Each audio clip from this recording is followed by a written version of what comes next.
All right, Chelsea fans, welcome back to another episode. That's right, of the London is Blue podcast. Hopefully, your favorite Chelsea podcast out there, and a part of the Men in Blazers Media Network. Dan, one of your hosts here, and it is a bit of a hybrid match preview and also a little bit of transfer conversation with our good friend Sam, CFC Central. We have an FA Cup match coming up this weekend where Chelsea will hopefully look to return to find form, to get back to winning ways, and to reinvigorate individuals who may be questioning how good this side actually is. And look, you just got to win. You got to punch down a little bit and you got to have fun doing it. And Sam, hopefully this will be the get right match that everybody's looking for after a string of festive fixtures that we did not necessarily enjoy as much as other teams did during that period. Absolutely. And if you want, a really good game to raise your spirits and get you back in the groove, then I think you couldn't have asked for a better place to be. With all due respect to Morecambe and what they're doing in their league, it's just the ideal opportunity to sort of continue your Conference League adventure away from the Conference League and maybe even try and get your under fire attackers a little bit of joy and get the confidence back, because we've seen last four games our attack has sort of gone off the boil, and it's key to our identity. So maybe we see a few goals, like five or six of them, and yeah, we take it from there and then sort of like find our mojo again. Oh my gosh, your lips to God's ears. That's what we're hoping for. A bit of an opportunity to see one, two, three, four, five, six, seven goals. Who cares? We just want to see some prolific scoring from this Chelsea team. And we're going to get into that conversation around the match preview, talking about Morecambe. And then we're also going to get in, as we said, to some conversation around some of the news already coming out on the 6th of January, time of recording, around Chelsea's upcoming transfer business or the impending business other clubs are doing that will impact Chelsea too. Before that, we just always want to say a thank you to everybody who supports the podcast. You always leave a 5-star review on Apple Podcasts and Spotify. Always appreciate it. You also can subscribe on YouTube. We also drop some exclusive shorts as well. We have plenty of Matlaw updates this month, and those always do pretty well on YouTube. So, good reason to subscribe. Help us over there as well. You can sign up for our free weekly newsletter, the London is Blue Dispatch, written by the wonderful Sam, CFC Central. And then you also get involved in our Discord community in both a free or paid capacity. And then the last order of business, as always, we do have our trip to London coming up in the end of March, beginning of April. We're close to 20 people at this point signed up for that trip. So very, very exciting times. We do have a couple more weeks left for people to sign up. So if you've been on the fence, good time to lock it in now. Holidays are over. You can start making your plans for 2025. And we'd love to have you as a part of that trip. Links in the description so you can get involved and get signed up over at XL Tours if that strikes your fancy. But look, Sam, it is Morecambe. It is an opportunity for us to reassert ourselves. And I mean, it is a side that is 5-5-14 at the moment on 20 points, 23rd in League Two. They've got a home record of 1-3-7-6 points and an away record of 4-2-7 on 14 points, 22 goals they've scored this season. They've allowed in almost 40, 39. So a negative 17 goal difference. They did beat Tranmere Rovers in their last match. So they have, maybe they love to start a winning streak, which would involve a second win over Chelsea. But I mean, that is essentially who we're playing. It is, I know, always a little bit harder to get some of this footage here. So what's to me just your assessment on where this team is that we're facing up against, and how you think they'll fare in this fixture? Yeah, I was, a little concerned that I wouldn't find games, but I was lucky enough to find two League Two games, and one was the last game against Tranmere, and the other one was from, I think, a couple of months back, early on in the season. So it's been, let's just say, a nightmare. Like, the start was definitely nightmare fuel. They had one win in their first 15 games in the season. They're now like 23rd in the league, which is very, very close to relegation.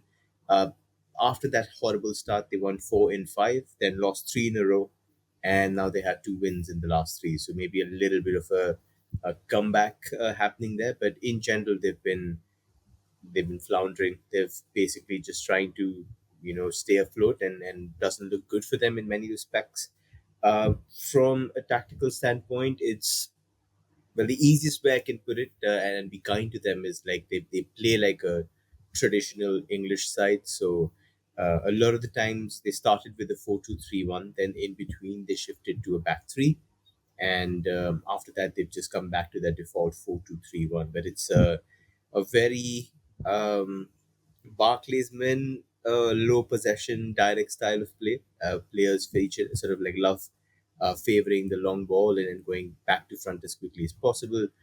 Just to give you the numbers behind this, they have the second highest number of inaccurate long balls in League Two, and they've got up front a Welsh player called Marcus Dackers, who's I think 21 years old. He's also 201 centimeters tall, which is almost 6 feet 6 inches. So he's going to be the reference point up front.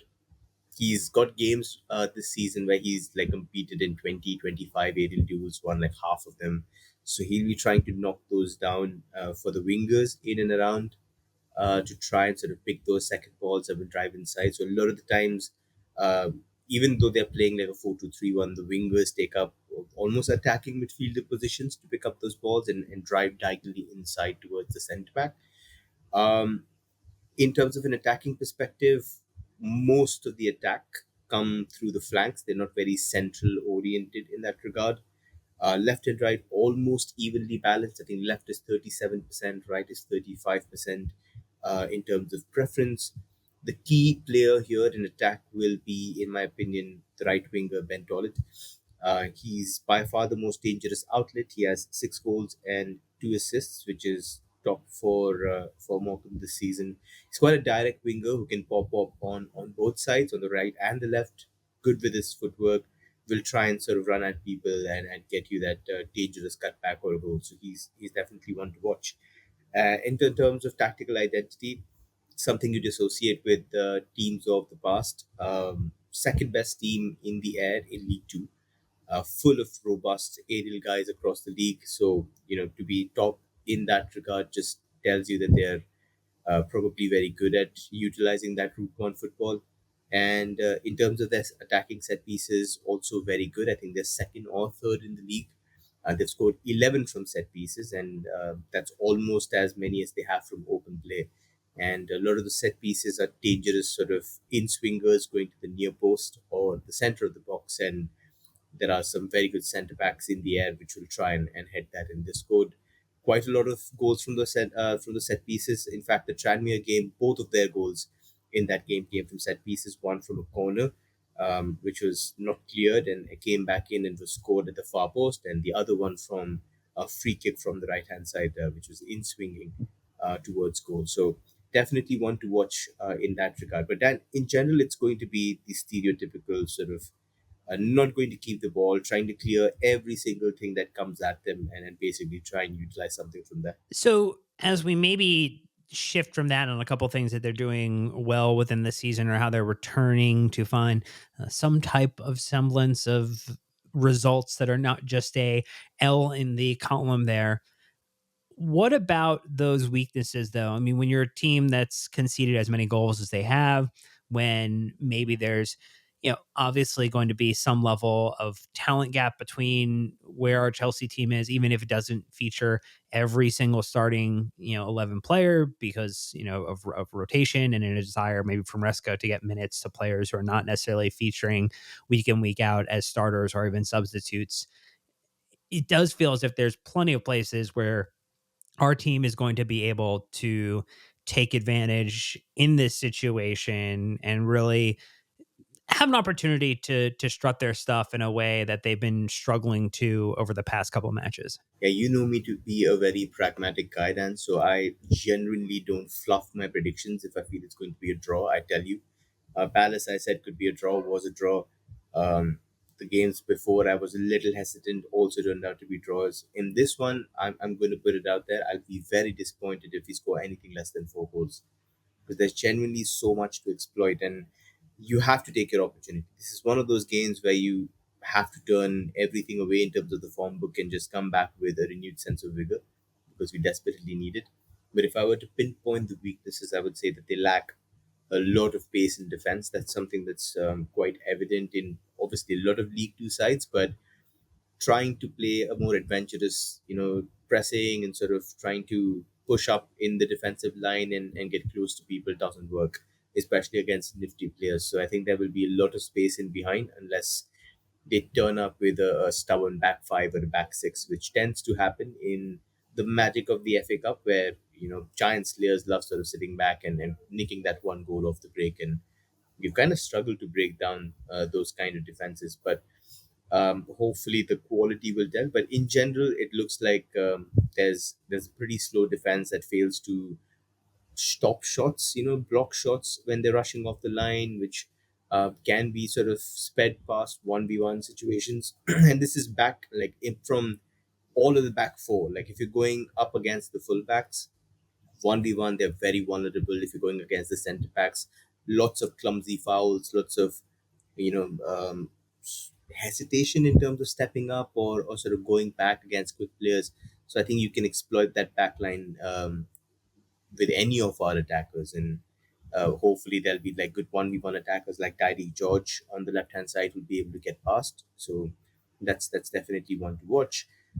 We've talked about their attacking set pieces being very good. The defensive ones are even worse. Like at the complete opposite end of the spectrum, they've conceded a league high, top of the league, 15 goals from set pieces. So I'm definitely going to put a set piece goal in here. Maybe from Tosin, maybe from one of the centre backs. In fact, I would put good money on a direct set piece too, because the goalkeeper tends to move a little too slowly Mm. for my liking. So, yeah, probably like a direct free kick somewhere at the edge of the box. I expect somebody to score it. I don't know who. And third, I would say is that they're pretty reliant on like wide attacking. So there's a lot of cutbacks and crosses to try and make inroads, and they seem generally pretty reluctant to use the center. Maybe they're afraid to lose the ball. Maybe they just don't like playing in those zones. They don't have the players to pull off. But yeah, it's just pretty rudimentary in terms of making high quality chances. And the conversion rate is also pretty poor. So from an attacking perspective, if you've got a side that is scoring less than one goal a game in the fourth tier of English football, then I think you should have every inclination to just go out there and play your game, a very uber attacking style, and just try and exploit it as much as possible. And we've seen this in the Conference League, where I think Maresca knew that the gulf in quality was quite large, and we ended up just playing a 3-1-5-1 or a 3-1-6 from the get go, where you had like three Yeah. attacking midfielders creating havoc in the center. So I expect maybe something similar to go here, and hopefully there will be similar numbers in terms of an 8-0 against Noah, or a 6 goals here or a 5 goals there. So fingers crossed. Yeah, it's gonna be interesting considering this is gonna take place 4 years and a day after the last and only time Chelsea have played Morecambe, which was in the FA Cup at the same time, which was a 4-0 victory. So maybe the 4 number that you're hinting on is just the number of destiny between these two teams. Fun little, I guess, maybe tidbit. The only former player at this point likely to be in the dugout from that match to now is someone who's actually now Chilwell? a coach in Oh, Caballero. what? I thought it was Chilwell was there. Was he? Well, Chilwell was there. He was on the bench in that match, but I doubt, Mm-hmm. given his exile, maybe, I don't Mm-hmm. know. It seems as if that's unlikely. So the only person I could potentially point to is Caballero as a member of the Oh my staff now god. and not as a player would potentially be in the dugout for this match. And, because it how was how time the starting flies. 11 there: Kepa, Emerson, Rudiger, Zuma, Azpilicueta, Billy Wow. Gilmore, Callum Hudson-Odoi, Mason Mount, Kai Havertz, Hakim Ziyech, and Timo Werner was the starting 11 on that day. So Wow. crazy to think about just how many names are not affiliated with this team, even 4 years later. Yeah, the bench also included Fakao Tomori, Tino Angerin, Jorginho, Kovacic, Pulisic, Tammy Abraham, and Olivier Giroud. I think this was also the last game Lampard coach, wasn't it, before Tuchel took over? That would be correct because the next one would have been the Wolves game. Wolves game, yeah. So yeah, this was the last time that he coached the team. So yeah, wow, seems like yesterday, but damn, things have changed since then. But hopefully, another big win to go with it. Yeah, if we keep the number 4 as just the thing that we do against Morecambe, 4 goals and a win, we would definitely appreciate that one. Look, we're gonna take our first ad break. When we get back, it's gonna be just maybe making some quick predictions about this one before we get into some conversation about the upcoming transfers, incomings and outgoings, and maybe some of the wish list items that Sam and others have in mind. So stay tuned, and we'll be right back. Okay, Sam, so you predicted at least 4, so I feel like that's a prediction that you made for this one. You've also mentioned that a direct free kick goal might be in the cards as well. Any other interesting predictions that you have for this one? I know that you've been recently rolling out your list of predictions per game, and you tend to hit them more often than not. Which sometimes they're not numbers that we are essentially in favor of, but you've been really dialed in this season. Yeah, I thought it would be a nice thing to do to sort of make sure that I'm on the top of my game for preview pods and making sure that I'm not slacking up on my homework. So just something sort of like a self-reflective exercise. So it's been good. Like I think it's been refreshing to see whether I've got things right or wrong. But yeah, I think a goal from a set piece and a direct free kick is definitely on the menu. I'd also say like there's probably a very good chance that there's about 10 to 15 aerial duels for the center forward because that's just the way that they like to play. A lot of the mistakes that I've seen, I would say that there's probably one defensive error from trying to pass into the center, and there's a transition from us that yields a goal. So I think those are like four of my top predictions, like a defensive error, set piece goals, and yeah, or hopefully I'll get the scorer right as well. I'll just put Tosin in, but Ooh, okay. yeah, yeah. What about you? Any predictions that you think might come to fruition? Okay, so I think one that would be interesting to me if we were to see it come to fruition, it would be Maresca uses all 5 subs in the game. I think if we're potentially in a position where we're winning 4-0, and as much as we have maligned him for not necessarily using his subs, I mean, maybe it's 4 or higher. Maybe I should give myself a little bit of a cushion, but I'm going to bank on trying to get players rotated in, give them some minutes. If we're up 4-0, you feel like there's some opportunity maybe to give a debut to a young academy player. So I think those would have to go hand in hand almost. Is that if we are winning, you get 5 subs, you get a new academy debut, which would be really, really exceptional. I think if Josh plays, which I hope he does, he was in such a good position to score in the last game. If you're talking about set piece opportunity, I'm going to go the opposite of Toast, and I'm going to say Josh gets a first goal for Chelsea in the men's senior team. So I think that He would be came very the close. He came very, he very close last game. extremely close. If he's got the nose for it, I think that's where I'm going to head to. So I don't know if I've got a ton more predictions. I've not watched. You've watched 180 minutes of Morecambe. I have watched, unfortunately, not as much other than highlight reels. So I'm going to trust in your predictions, as I imagine our listeners will as well.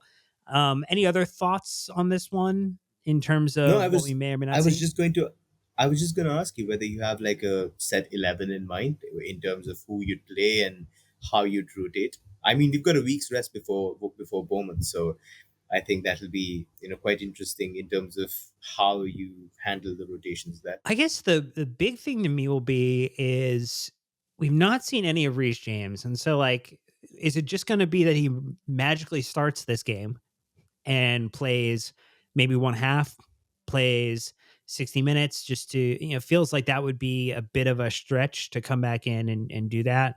Um, so I feel as if that's maybe kind of the big question mark for me in terms of the defense is if what do we get out of Reece James in this one? I do think Josh and Colwell as your center backs together with Kukurea on the left. I mean, maybe you get to see Kukurea for a bit, and then Renato Vega comes on for the back half of the match. I think the same thing with Reese, potentially kind of being spelled by Malagusto. I know he's not perfect. I know that we kind of will talk about him a little bit in the future in this episode about maybe just where we at from a squad depth perspective, but it feels like there's enough there to do the job against Morecambe. And then I don't know how many extra changes you're going to make given the fact that you do have the rest. Like I think there's going to be a desire for Maresca to get this team scoring goals again. And so to me, the bigger items are about what's happening in the back and in the defense. I mean, maybe Jorgensen gets another start over Sanchez, will get a week's rest. Those are the only things that I'm kind of thinking is maybe where there's going to be changes in this one. I do feel like to quell some of the unrest and to maybe silence some of the criticism, Maresca might roll out with a pretty strong and mostly solid 11 for what we would expect in the Premier League. But that's just my gut feeling. Yeah, I think, like I mentioned, maybe it's a good chance to give the likes of Nico and Neto and Madueke like a fair amount of run out. I don't know how many minutes that would be, but based on Maresca's timing of subs, maybe like one guy gets around 65, 70 minutes and the other guy gets like a 20 odd minute run out. But I think it would be good to just let them score and maybe like get their mind in the right place. But I do think there is a fair scope for rotation. I would love to see who he plays at right back because we don't have many options. I think Disasi and Tosin might be there at centre back. Levi gets a rest, so who sort of plays? Are you going to risk Gusto again at right back? And are you going to play Vega at left back? I think that is going to be pretty interesting to see. But I think it'll just be like maybe near about the mix that we've seen between the Astana game and the Noah game. Tyreek Josh maybe on the left wing. Maybe Kiyu starts at centre forward instead of Nico Jackson. But it'll be interesting to see whether Nkunku or Felix both sort of get a run out. But I expect to see a fair amount of rotation and for once like maybe get see Nico Jackson and maybe a Neto sort of come on in the last 20-25 minutes and get their confidence back. Well, let's hope there is plenty of confidence building in this one. That is exactly what we'd like to see from this side. Kind of shifting gears then. So we talked a little bit about this Morecambe match, but there's a need or potentially a desire from a lot of supporters to see Chelsea do something, anything during this winter transfer window to just give the squad a little bit of oomph heading into the back half of the season, particularly as the lead in the Premier League has dwindled in terms of our ability to maybe keep a little bit of an arm's length away from those in fifth, sixth, seventh position and make sure that we are above the fray. We've been through our own action and through others rising back to maybe a little bit of a better form. We are now dragged back into that fray. Sam, I'm going to ask you this question, and the way I'm going to frame it is if you could talk to the sporting directors and say, "Hey, you don't have a ton of funds, but you have to get one upgrade player into the side, and you can only sign in one position." I know that we're talking about, what's going to happen with our striking partnership. People looking at Nkunku as someone who may be on the way out, whether it's maybe this winter or potentially in the summer. I know people are looking at our midfield. We've had people talk about Malagusa not being a fit, Reece James not being healthy, the center back crisis we're in now, the fact that there's no one really to spell Kukurea. There's a lot of areas where you could point to and say, "Hey, I think we need to do these 4 or 5 things." But if I could give you one and say we would 100% guarantee to sign an upgraded player, which means that there has to be an upgraded player available in the market that Chelsea realistically could go get, what position are you prioritizing? That's an incredibly difficult question, to be I honest. And know. I know. It's almost like this is intentional. it is, and well done on flummoxing me. But yeah, in terms of just squad depth and the injury issues we have, I think realistically you look at right centre back as like a big gaping hole, especially because Badia Shield, Disasi, one's got injury issues, the others got like form issues. Fofana hasn't been fit for like 3.5 years now, so you essentially have to sort of cater to the worst case scenario. So I do think right centre back becomes a big upgrade. I don't think you could find somebody better than peak West Fofana. The problem is that West Fofana isn't hitting the peak. He's just been very unreliable and for no fault of his, unfortunately. But I think the club has to plan ahead. But I'm also looking at left back as a key position. I do think we need some depth and some competing players there in terms of like giving Kukureya a little bit of a push, and also just sort of figuring out what Maresca wants to do with his fullbacks. I think that's going to be one, and that's about it. Those are two positions I'm looking at. Right wing, there's been a little bit of a form crisis, but we've got Estevao coming in, who I have a lot of faith in.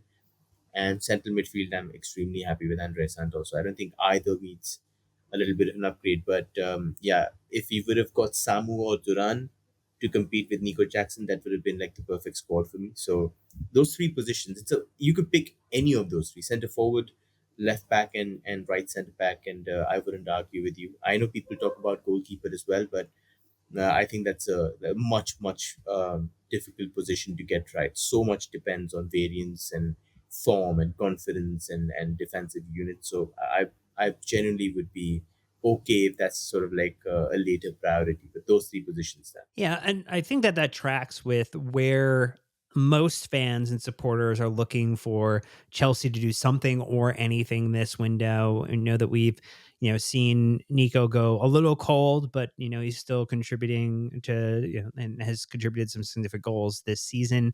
We know that the injury crisis around the right back situation and now the right center back situation has caused, some defensive readjustment that has not always panned out appropriately and left some pretty gaping holes that teams have been very happy to exploit in Chelsea's defense, particularly as we move people around across that back line. And then to your point, the left back solution, Renato Vega is not necessarily a true deputy for one Mark Cucurella. There's a desire to get someone in there a little bit more senior.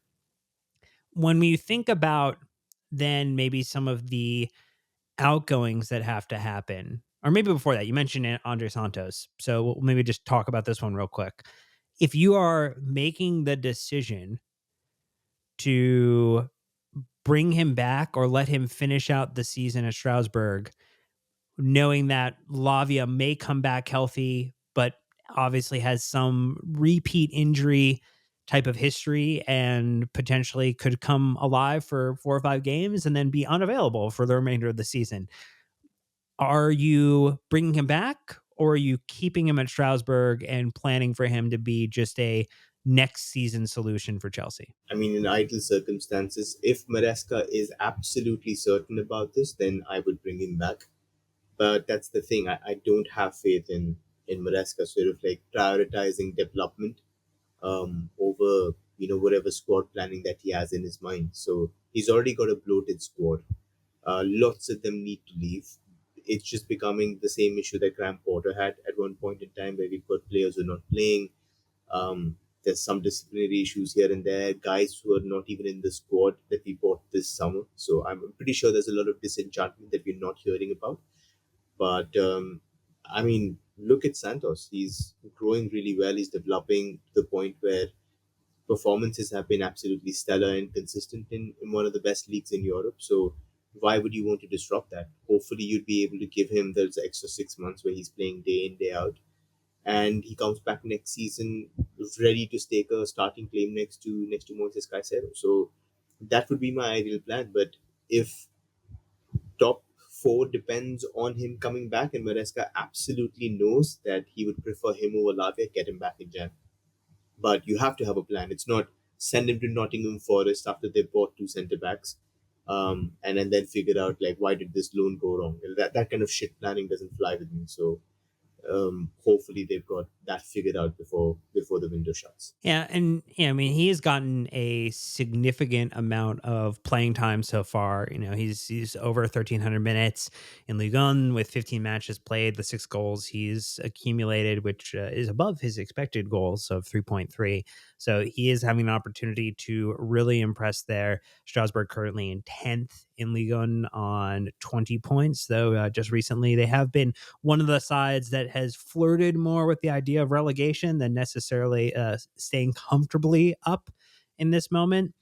There's plenty of matches left to play, which I think is the point that you're trying to make. I mean, they've only passed the 16th match week. They'll have in the middle of the month here, they'll surpass the 17th week. So there's still plenty of games for him to potentially play. And if we're talking about getting an opportunity to play 15, 16 more full 90s, that is extremely beneficial for him coming back to this Chelsea team next season as a de facto, you know, first or second. Obviously Caicedo is number one. We're kind of interested to see where Enzo finishes the season, but potentially could be in the running for either a second or third overall midfielder choice for Maresca and for Chelsea if he were to continue to finalize this loan and come back extremely successful. But I think to your point, that is the balance of the situation of, will Lavia be able to contribute enough? How many minutes is whomever the third choice midfielder going to actually get between now and the end of the season? And is it enough to justify bringing him back? And would it guarantee top four? Yes or no? I mean, if he does come back, I think that he's definitely a profile that could help us get there. We do know that these games sort of pile on after a certain point in time, and let's just look at, say, Nicholas Jackson and Cole Palmer. We've seen sort of struggles happen, and a lot of the times we sort of look at tactics and say, okay, maybe players are switched on to them now in terms of they're there, and everybody knows that they can score goals. But it's also the first time in their careers that they've played, like, 6,000 minutes over the course of God knows how many, like, months. For Palmer, he was there at with England for a big tournament, and he basically had very little time off anyway. So that also adds up when you're the star marquee player of the team and you're essentially undroppable. That tends to be again an issue: psychological fatigue, physical fatigue. I know he's been completely out of the Conference League squad, but I mean, imagine just getting what, a couple of weeks off for nearly 2 years, and then having to sort of play again and again and travel and do all of that, razzmatazz. But it's definitely down to that also. And the last thing you need is Caicedo also going through problems, because every international game week he has to fly all the way to Ecuador, and Enzo has to do the same, and then you're suddenly left with two fatigued internationals. Unfortunately, Andre is also Brazilian, so he will have to make the long trip. But yeah, I mean, sort of balancing that fatigue also will play a key role, especially when you've got another huge tournament like the Club World Cup also coming up this summer. So it would be smart squad planning, but as long as Maresca doesn't look at like four midfielders and say, okay, Andre Santos is fourth choice for me, and then his development goes in a completely different direction, because that sort of has a hit on confidence for next season. So you don't want that to happen to a very promising player. So I have all these concerns in my head, but would he help the side right now? Absolutely. I have Yeah. zero doubts about it. And I don't think anybody in the LIBP fraternity, especially our two lovely Brazilians, also sort of think the same. So it's just a matter of, uh, is he going to be used to his potential? Yeah, big questions there. And I mean, he's, obviously had the 11 matches from last season that he featured there, had 831 minutes. So he's already over 1,400 minutes across all competitions for the team. And so could be very close to, being in that, you know, over 3,000 minute range, which would be the most that he's played in an entire senior season of football. So could be very great for him developmentally. I would imagine, you're probably looking at hundreds of minutes if he were to return potentially. I don't know if it's going to be as much as that. So big things to kind of consider. We're going to take our last ad break and we're going to talk about one or two more transfer considerations, particularly around some of the outgoings that may transpire and what to do from a center back perspective with some of the news coming out today on the 6th of January. But stay tuned. I'll be right back for that. Okay, Sam. So you also mentioned as one of the top priority areas that you would take a solution in is around kind of the right center back, knowing that West Fafana is not going to be available and is continuing maybe a history of just not being able to stay on the pitch for Chelsea. And again, ACL injuries are really rough to plan around. It's not like we're intending them to happen. So it's not necessarily a West Fofana problem. It's just more the type of injuries he's picked up have really not allowed him to apply his full skill set to this Chelsea team, but does put Chelsea in a situation where Axel Disasi is not the right solution. Tosin is serviceable, but maybe not necessarily the individual to challenge or push us to the next level. We've seen kind of a two stories in the weekend now One that maybe Chelsea would try to end Trev Chalobah's loan early. We've also seen that maybe they would go back in for Mark Gurhey to bring him back from Crystal Palace. I've not seen many other names linked yet. Would you give us your immediate reaction to the Trev situation and the Mark situation on, just a quick reaction of like, do you like it? Do you not like it in terms of a consideration? I mean, Trev is a smart option purely because you don't have to pay anything for it.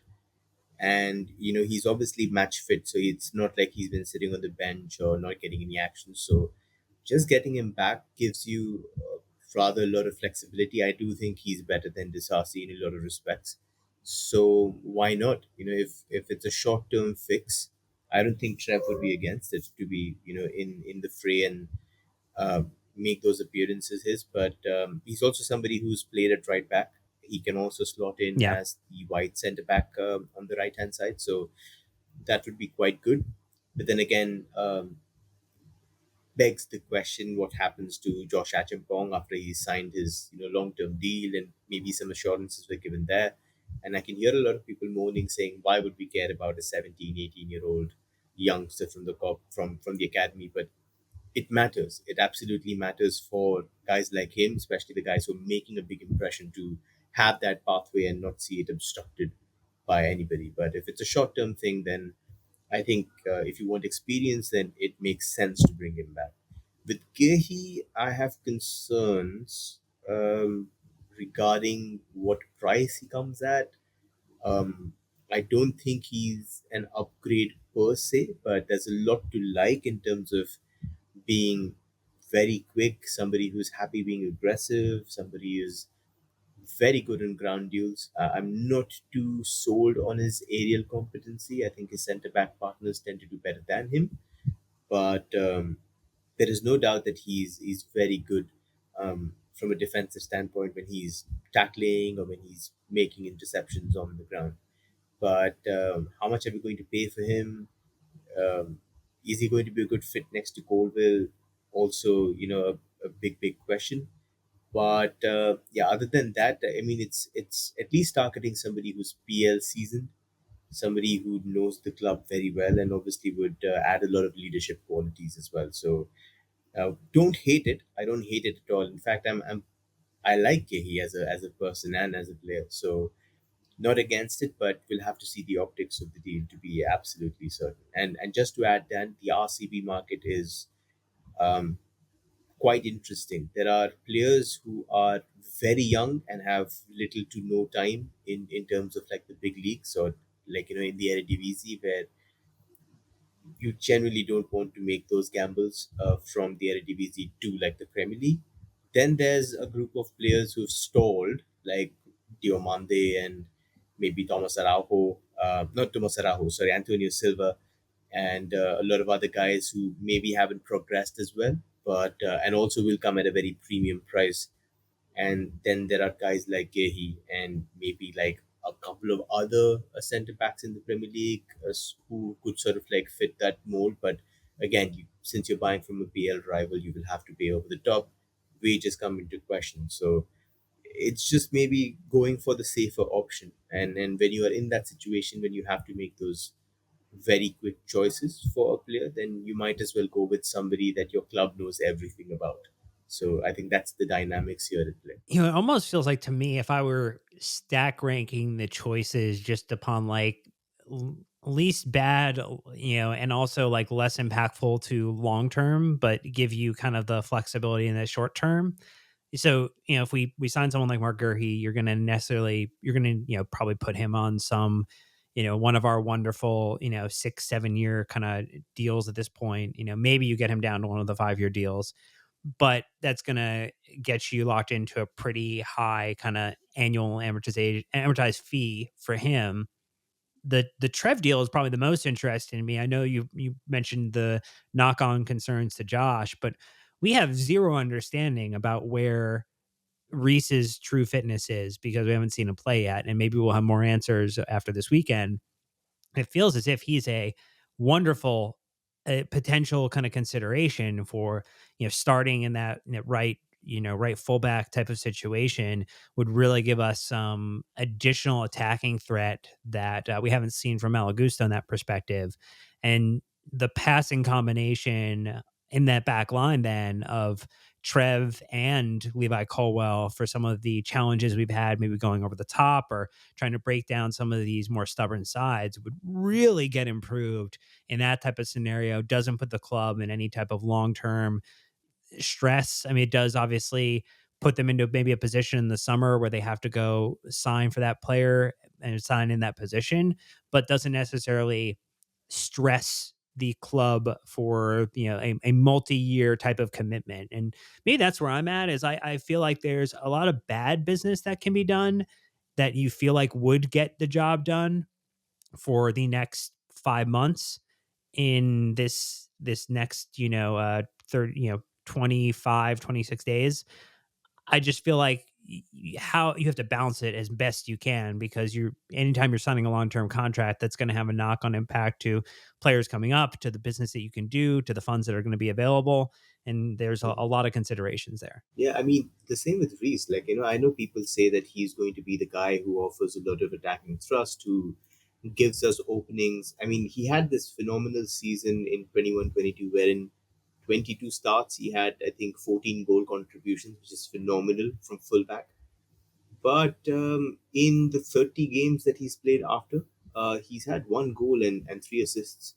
So there's definitely been a shift in terms of how Reece James has been perceived versus how he's played. And a Yeah. lot of the times he's actually slotted in as the centre back, especially when he's played this season. Maresca sort of used him in a less bombing kind of role and more to maybe like preserve him as like the wide centre back. So maybe there's a long term conversation to be had in terms of, okay, if we are using Greece as the centre back, then how does that bode for the other options? Do we need a more dynamic right back?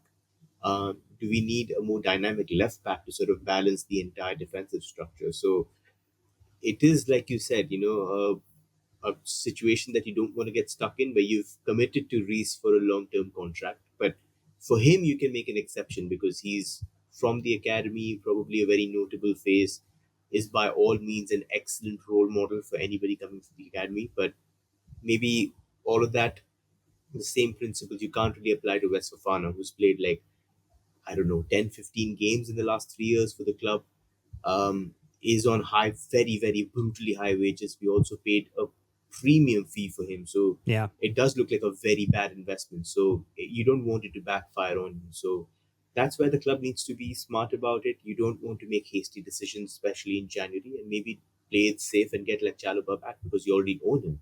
So if he can help you for the next 6 months, why not make that happen? And then the last area of the pitch we want to kind of talk about is just, we have seen the news that Nkunku is someone that PSG would be interested in to completely just close the circle on him as a player. And, some of that's coming with Kolomwani necessarily not being the guy for PSG at the moment. I think we've mentioned, or we've talked a little bit about on some of our episodes, or maybe it was on our live stream, about how the fact that like just no striker really makes it necessarily outside of Mbappe at PSG. And so, with teams like Manchester United and others interested in Kolomwani, there may be a vacancy there, but it does feel as if our wonderful striker who is finding great form in the Conference League, might be moving at some point, whether that's this winter and Mark Guiu ends up becoming the individual who picks up a bunch of his minutes across the remainder of the season, whether Chelsea have a striker that they would be interested in. We've seen the Ferguson reconnected again. We know that Delap is someone that the club has been interested in as well, but would probably cost a pretty penny for an Ipswich side, from an Ipswich side that definitely wants to stay up in the Premier League. And I'm sure Delap leaving would not help their chances as much.